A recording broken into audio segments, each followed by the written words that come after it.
أمري ويسر لي أمري واحلل عقدة من لساني يفقه قولي.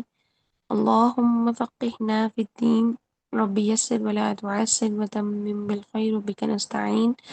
اللهم إنا نسألك علما نافعا ورزقا طيبا وعملا متقبلا آمين يا رب العالمين. تو دیکھتے ہیں ہم تفخیم کیا ہوتی ہے اور ترقیق کیا ہوتی ہے۔ سب سے پہلے آپ نے اس چیز کو سمجھ لینا ہے کہ تفخیم کا مطلب ہوتا ہے موٹا ہونا اور ترقیق کا مطلب ہوتا ہے باریک ہونا۔ اب یہ حروف کے موٹے اور باریک ہونے کے بارے میں ہم کن حروف کے بارے میں پڑھیں گے؟ تو جیسا کہ آپ سب کو معلوم ہے کہ 7 حروف ایسے ہوتے ہیں کہ جو کہ ہر حال میں ہمیشہ موٹے ہی پڑھے جاتے ہیں، جو کہ ہیں حروف مستعلیہ، جن کا مجموعہ ہے خوبصورت ضاد قید۔ ٹھیک ہے، یہ حروف، ان حروف کو ادا کرتے وقت زبان کی جڑ جو اوپر جھکے اٹھاتے ہیں ہم، اس وجہ سے ان کو ہم موٹا ادا کرتے ہیں۔ اور یہ جو حروف مستعلیہ ہیں یہ ہر حال میں موٹے ہوتے ہیں، ان کو ہم جو ہے وہ باریک ادا نہیں کر سکتے۔ جبکہ کچھ اور بھی ورڈز ہیں ہمارے پاس، حروف شبہ مستعلیہ۔ شبہ مستعلیہ میں کیا ہوتا ہے کہ یہ مشابت رکھتے ہیں مستعلیہ حروف سے، لیکن ہر حال میں نہیں، بلکہ ان کی چند کنڈیشنز ہوتی ہیں، کبھی موٹے ہو جاتے ہیں اور کبھی باریک ہو جاتے ہیں۔ تو یہاں پر بات آ کے ہماری ہوتی ہے کہ کبھی تفخیم ہو جاتی ہے اور کبھی ترقیق ہو جاتی ہے، یعنی کبھی موٹے ہو جاتے ہیں اور کبھی باریک ہو جاتے ہیں۔ اور جو موٹے بھی ہوتے ہیں حروف مستعلیہ جو کہ 7 حروف ہیں، تو وہ بھی اپنی حرکات کے اعتبار سے یا اپنے ساکن ہو کر اپنی ماقبل حرکت کے اعتبار سے وہ کیا درجہ رکھتے ہیں یا کیا مقام رکھتے ہیں۔ چونکہ ہم تھوڑا سا ایڈوانس لیول میں پڑھ رہے ہیں، تو آج ہم انشاءاللہ حروف مستعلیہ کی حرکات کے اعتبار سے ان کی تفخیم کے جو درجات ہیں، مراتب ہیں، ان کو دیکھیں گے انشاءاللہ۔ ٹھیک ہے، تو چلتے اپنے ٹاپک کی طرف۔ سب سے پہلے دیکھیے تفخیم کا لغوی معنی ہے بھرنا یا موٹا کرنا۔ کس کو کرنا ہے؟ ہم نے حروف کو موٹا کرنا ہے یا آواز کو منہ میں بھر لینا ہے۔ اصطلاحی معنی ہے کہ ایسی موٹی آواز جو حروف کی ادائیگی کے وقت منہ کو بھر دے۔ حروف جو ہے، یہ جو ایسے حروف جن کی آواز جو ہے موٹی کر کے ادا ہو اور ان کی آواز منہ کو بھر دے، انہیں کیا کہتے ہیں؟ اس عمل کو تفخیم کہتے ہیں۔ اور اس جو حرف ہم موٹا کر رہے ہیں اس حرف کو مفخم بولیں گے۔ جیسے کہ اگر با پر زبر ہو تو اس زبر کو ہم کیا کہتے ہیں؟ فتحہ، جبکہ با کو کہتے ہیں مفتوح۔ اسی طرح جو حرف ہم موٹا کر رہے ہیں اس عمل کو تو ہم تفخیم بولیں گے، لیکن جس حرف کو موٹا کیا گیا ہے اس کو ہم مفخم بولیں گے۔ بالفرض میں صاد لے لیتی ہوں، تو صاد کو اگر ہم ادا کریں تو ہم موٹا ادا کریں گے۔ ٹھیک ہے، صاد کو موٹا ادا کرنے کے عمل کو ہم کہیں گے تفخیم کی ہے صاد کی، جبکہ صاد کو اٹ سیلف ہم کیا کہیں گے کہ ہم نے صاد کو مفخم ادا کیا ہے۔ تو حروف کا نام جو ہوگا، حرف کا نام وہ مفخم ہو جائے گا، اور جس حرف کو موٹا کیا گیا ہے یعنی اس عمل کو ہم تفخیم بولیں گے۔ ٹھیک، تو حرف مفخم کیا ہوتا ہے؟ اس حرف کو کہتے ہیں جو اس خاص کیفیت کے ساتھ منہ بھر کر ادا کیا جاتا ہے، جیسے کہ قال کے قاف۔ ٹھیک ہے، قال، قا، منہ بھر کے موٹا کر کے اس کو ادا کیا جاتا ہے۔ منہ بھرنے کا مطلب یہ ہے کہ آواز منہ میں ایسے بھر جاتی ہے کہ وہ موٹی موٹی سی ادا ہوتی ہے، یعنی ہم نے آواز کو ڈائریکٹ منہ سے باہر نہیں نکالنا ہوتا، اس لیے اس کو کہتے ہیں کہ منہ بھر کر یہ لفظ ادا ہوتے ہیں۔ آگے دیکھیے ترقیق کے لغوی معنی کیا ہے۔ ترقیق کے معنی ہوتے ہیں دبلا پتلا ہونا یا باریک ہونا۔ اصطلاحی معنی کیا ہے؟ ایسی باریک آواز جو ادائیگی کے وقت منہ کو نہ بھرے، یعنی باریک رہے اور ڈائریکٹ منہ سے آواز باہر نکل آئے، منہ میں بھری بھری سی آواز نہ ہو، تو اس کو کہتے ہیں ترقیق ہونا۔ ٹھیک ہے، اور جس حرف کو باریک پڑھا ہے ہم نے اس حرف کو مرقق کہیں گے، یعنی جو باریک کرنے کا عمل ہے وہ ترقیق کہلائے گا، یعنی کہ ہم کہیں گے کہ فلاں حرف کو، دال کو ہم نے ترقیق سے پڑھا ہے، لیکن اس کے ساتھ ساتھ اس حرف کا نام کیا ہوگا؟ مرقق، اس کو ہم مرقق کہیں گے۔ مرقق اس حرف کو کہتے ہیں جو اس خاص کیفیت کے ساتھ باریک ادا کیا جائے، جیسے مالکی کا میم۔ ٹھیک ہے، مالکی میم باریک ہے۔ ٹھیک ہو گیا، آگے دیکھیے نوٹ میں کیا لکھا ہوا ہے کہ حروف مستعلیہ میں تفخیم ہمیشہ اور مستقل ہوتی ہے۔ ٹھیک ہے، خواہ متحرک ہوں یا ساکن ہوں، لیکن یہ ہے کہ ان کی حرکت یا ماقبل کی حرکت کے اعتبار سے تفخیم میں فرق آ جاتا ہے۔ یعنی ان کی جو تفخیم ہے ہر حال میں رہتی تو ہے، موٹے تو ہیں یہ ورڈ، لیکن کبھی کبھار جو ہے وہ حرکات کی چینجنگز کی وجہ سے ان کی تفخیم میں کچھ لیولز میں فرق آ جاتا ہے۔ تفخیم تو ہر حال میں رہے گی، لیکن اس کے لیولز بن جائیں گی کہ یہ پہلے درجے کی تفخیم ہے یا دوسرے کی ہے یا تیسرے کی ہے، اس طرح سے۔ تو دیکھتے ہیں کہ حروف مستعلیہ اگر متحرک ہو، متحرک کیا ہوتا ہے کہ جب زبر زیر پیش وغیرہ آتی ہیں اس کو ہم متحرک بولتے ہیں۔ حروف مستعلیہ متحرکہ میں تفخیم کے مراتب، ٹھیک ہے، تو دیکھتے ہیں حرکت کے اعتبار سے حروف مستعلیہ میں تفخیم کے مراتب کیا ہو سکتے ہیں۔ تو سب سے پہلے نمبر پر پہلے درجے کی تو جو تفخیم ہوتی ہے، یعنی حروف مستعلیہ پر زبر ہو اور اس کے بعد الف ہو، یعنی کوئی بھی حرف مستعلیہ ہو، صاد ہو، ضاد ہو، طا، ظا، خا، غین، قاف، یہ حروف مستعلیہ پر زبر ہو اور اس کے بعد الف ہو، اٹ سیلف ہم اٹ مینس ہم اس کو یہ کہہ سکتے ہیں کہ حروف مستعلیہ الف مدہ کی حالت میں ہوں، ٹھیک ہے۔ تو یہاں پر بھی یہی کہا گیا ہے کہ مفتوح کے بعد الف ہو، کس مفتوح کے بعد؟ حروف مستعلیہ کے مفتوح کے بعد، حروف مستعلیہ مفتوح ہو، یعنی جیسے یہ صاد میں نے مفتوح لکھا ہے اس کے بعد الف ہو، تو یہ پہلے درجے کی تفخیم ہوگی۔ کیسے؟ سب سے زیادہ موٹا یہ جو حروف مستعلیہ جو ہیں وہ سب سے زیادہ موٹے الف مدہ کی شکل میں ادا ہوتے ہیں، جیسے صا، ضا، طا، ظا، خا، غا، قا، اس طرح سے، ٹھیک ہے۔ تو یہ الف مدہ کی شکل میں سب سے زیادہ موٹے جو ہے نا یہ حروف مستعلیہ ادا ہوتے ہیں۔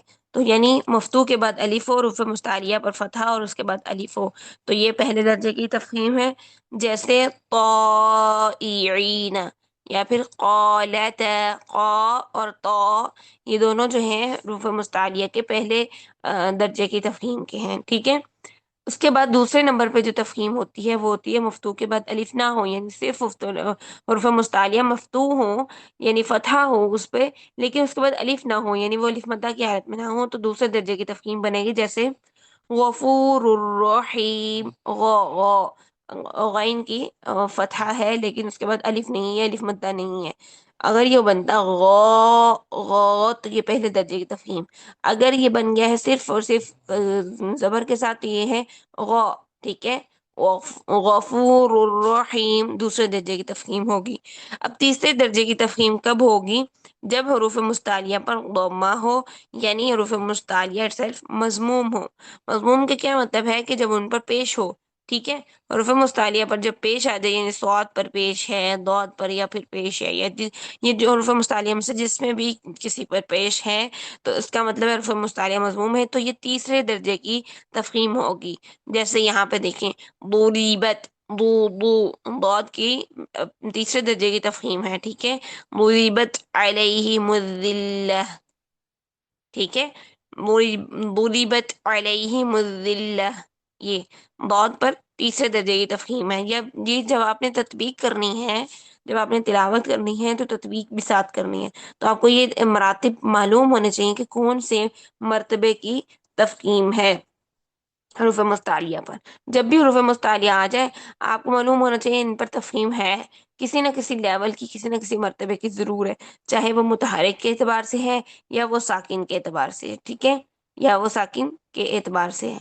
چلیے، جب حروف مستعلیہ کسرہ کی حالت میں ہوں، یعنی ان پر کسرہ آ جائے تو وہ چوتھے درجے کی تفخیم ہوگی، یعنی اس کی تفخیم کا لیول جو ہے وہ باقیوں کی نسبت کم ہو جائے گا، جیسے سی، قی، غی، خی، ٹھیک ہے۔ اور ایک چیز یہاں پر نوٹ کرنی ہے کہ جو غین اور خا ہیں، ٹھیک ہے، قاف بھی، ان کی تفخیم تو بالکل ہی جیسے کہہ لیں کہ غی، خی، اس طرح بن جاتی ہے۔ اگر ہم یہ ادا کریں کسرہ کی حالت میں غوئی، خوئی، تو یہ غلط ہوگا، ٹھیک ہے۔ تو غی، خی، قی صرف اپنے مخرج سے ادا کریں، ان کی تفخیم کا لیول جو ہے بہت کم ہو جاتا ہے، تو اس لیے ان کو غوئی، خوئی کر کے ادا کریں گے، موٹا کرنے کی کوشش کریں گے تو اس میں واو کا ایڈیشن ہو جائے گا جو کہ نہیں ہونا چاہیے۔ اس سے پتہ چلا کہ حروف مستعلیہ جب کسرہ کی حالت میں ہو تو سب سے لاسٹ درجے کی تفخیم ہوتی ہے اس میں، یعنی تو چوتھے درجے کی تفخیم پائی جاتی ہے۔ آگے دیکھتے ہیں حروف مستعلیہ جب ساکن حالت میں ہو تب ان کی تفخیم پر کیا ایفیکٹ آتا ہے۔ تو جب ساکن حالت میں ہوں تو تین حالتیں بنتی ہیں، یا تو حروف مستعلیہ ساکن ہو تو اس سے پہلے زبر ہو سکتی ہے، یا حروف مستعلیہ ساکن ہو تو اس سے پہلے زیر ہو سکتی ہے، یا حروف مستعلیہ ساکن ہو تو اس سے پہلے پیش ہو سکتی ہے۔ تو اسی طرح ساکن، اگر حروف مستعلیہ ساکن ہو اور اس سے پہلے زبر ہو تو یہ پہلے درجے کی تفخیم ہوگی ساکن کے اعتبار سے، ٹھیک ہے۔ یہ آپ نے ساتھ میں لازمی دیکھ لینا ہے کہ ساکن کے اعتبار سے حروف مستعلیہ جو ہے اس میں پہلے درجے کی تفخیم ہے، ٹھیک ہے۔ جیسے حس حص، ٹھیک ہے، حس حص، صاد ساکن ہے، اس میں اس سے پہلے زبر ہے دونوں جگہ پر، تو کیا ہے کہ یہاں پر ساکن کے اعتبار سے حروف مستعلیہ ساکنہ کے اعتبار سے پہلے درجے کی تفخیم ہے۔ اسی طرح حروف مستعلیہ ضمہ کے اعتبار سے حروف مستعلیہ ماقبل حروف مستعلیہ ساکن ہو اور اس سے پہلے ضمہ ہو تو کیا ہوگا، یہ دوسرے درجے کی تفخیم ہوگی حروف مستعلیہ ساکنہ کے اعتبار سے، ٹھیک۔ جیسے مصبحین، صاد ساکنہ اور اس سے پہلے پیش ہے میم پر، ٹھیک ہے، تو یہ دوسرے درجے کی تفخیم ہے ساکنہ کے اعتبار سے، ٹھیک ہے۔ اسی طرح حروف مستعلیہ ساکن ہو اور اس سے پہلے کسرہ ہو تو یہ آخری درجے کی تفخیم ہوگی اور تیسرے درجے کی تفخیم ہوگی حروف مستعلیہ ساکن کے اعتبار سے، تو کیا ہوگا بضع سنین، ٹھیک ہے، یعنی ضاد ساکن ہے اور اس سے پہلے باپ کے نیچے کسرہ ہے تو اس کی جو تفخیم کا لیول ہے وہ لاسٹ بن جائے گا اور کسرہ کی حالت میں تفخیم جو ہے وہ کم ہو جائے گی، ٹھیک۔ تو یہ تھے ہمارے تفخیم کے مراتب جو کہ حروف مستعلیہ کی حرکت کے اعتبار سے ہیں اور حروف مستعلیہ کے ساکن ہونے کے اعتبار سے ہیں۔ ایک چیز بس آپ نے مائنڈ میں رکھ لینی ہے کہ زبر کا درجہ پہلے ہوتا ہے، پھر زیر کا پھر پیش کا ہوتا ہے اور پھر زیر کا ہوتا ہے۔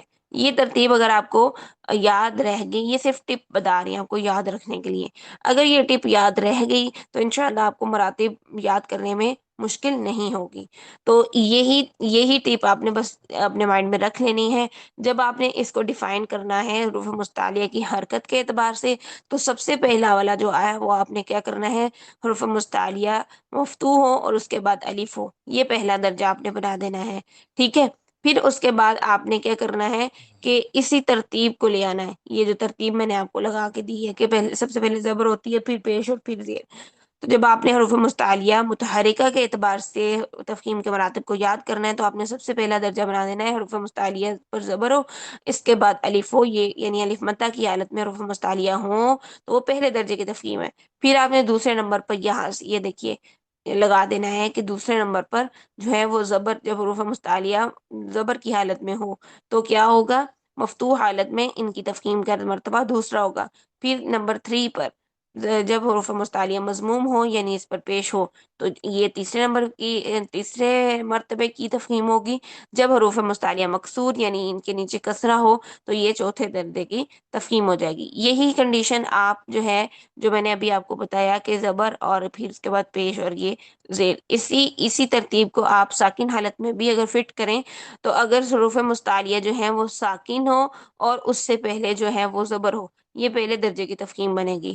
پھر دوسرے درجے کی تفخیم کیا بنے گی کہ حروف مستعلیہ ساکن ہو اور اس سے پہلے پیش ہو، اور تیسرے درجے کی کیا بنے گی کہ حروف مستعلیہ ساکن ہو اور اس سے پہلے کسرہ ہو۔ یہ ساکن کے اعتبار سے حروف مستعلیہ کے تفخیم کے مراتب بن گئے، ٹھیک ہے۔ تو انشاءاللہ امید ہے کہ اس طرح سے آپ کو آسانی سے یاد رہیں گے۔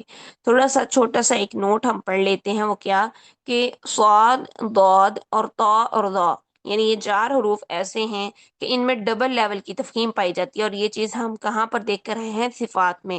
کیسے ہمیں پتہ چلا کہ ڈبل لیول کی 2 درجے کی تفخیم پائی جاتی ہے، چونکہ صاد ضاد طا ظا میں استعلاء یعنی سنگل تفخیم بھی ہے اور پھر اتباق اس میں ڈبل تفخیم پیدا کر دیتی ہے، یعنی استعلاء پلس اتباق ہونے کی وجہ سے ان 4 حروف میں کیا ہے کہ 2 درجے کی ڈبل لیول کی تفخیم ہوتی ہے، 2 درجے کی تفخیم پائی جاتی ہے، جس کی وجہ سے ان حروف کی صفت استعلاء اور اتباق دونوں جمع ہیں، ٹھیک ہے۔ یہ میں نے آپ کو بتا دیا، جبکہ غین، خا اور قاف میں ایک درجے کی تفخیم ہوتی ہے، کیونکہ ان میں صرف صفت استعلاء پائی جاتی ہے۔ تو ابھی میں نے جب آپ کو بتایا تھا کہ جب غین، خا اور قاف کسرہ کی حالت میں آتے ہیں تو یہ بالکل اپنے مخرج سے ادا ہو رہے ہوتے ہیں، ان کی تفخیم بالکل لو لیول پہ چلی جاتی ہے۔ کیوں لو لیول پہ چلی جاتی ہے؟ کیونکہ پہلے سے ہی ان میں سنگل لیول کی تفخیم ہے، اور جب کسرہ آ جاتی ہے ان کے نیچے، یا ما قبل وہ ساکن ما قبل کسرہ ہو، تب بھی ان کی تفخیم کا لیول جو گر جاتا ہے، بہت کم رہ جاتا ہے، کیونکہ پہلے ہی ان میں سے سنگل لیول کی تفخیم تھی،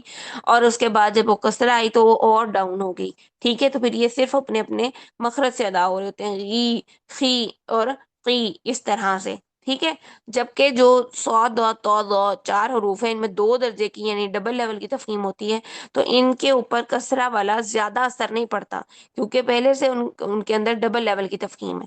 تو جو سنگل لیول کی تفخیم والے تھے، ان کی کسرہ کی حالت میں لیول ڈاؤن ہو گیا، کیونکہ وہ آخری لیول بن گیا، تو ان کی تفخیم بہت زیادہ لو ہو گئی۔ تو یہ ہمارا آج کا ٹاپک تھا، انشاءاللہ امید ہے کہ آپ کو سب سمجھ آئی ہوگی۔ اللہ سبحانہ وتعالیٰ ہم سب کے لیے بہت ساری آسانیاں کریں، اور ہم سب کا حامی و ناصر ہو انشاءاللہ۔ کوئی سوال ہے تو آپ پوچھ سکتے ہیں۔ السلام علیکم ورحمۃ اللہ وبرکاتہ۔